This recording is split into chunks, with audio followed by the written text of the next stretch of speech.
हर एक इंसान को ज़रूरत पड़ेगी क्रेटीन की, चाहे आप मानो चाहे ना मानो। वो क्रेटीन का इन्वेरेबली सप्लीमेंटेशन ही लेना पड़ता है। ऐसा मैंने क्यों कहा? ये सवाल किया मुझसे एक मेरे फॉलोअर ने।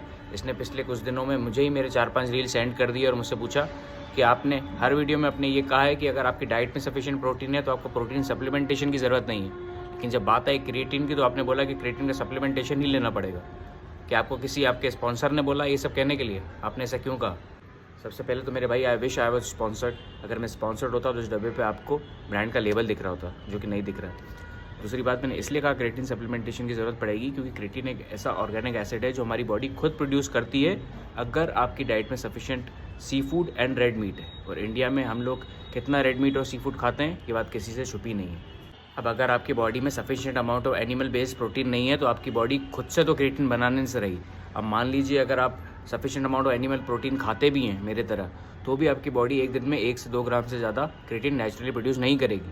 और अगर आप एक स्ट्रेंथ ट्रेनिंग करते हैं, मसल बिल्डिंग करते हैं, तो आपको इससे 3 गुना ज़्यादा की ज़रूरत है। अब आप बिना सप्लीमेंटेशन की इसकी खुराक कैसे पूरी करेंगे? इसलिए मैं आपसे कहता हूँ, अगर आप एक वेजिटेरियन हैं तो आपके लिए protein supplementation and creatine supplementation काफ़ी हेल्पफुल साबित हो सकते हैं।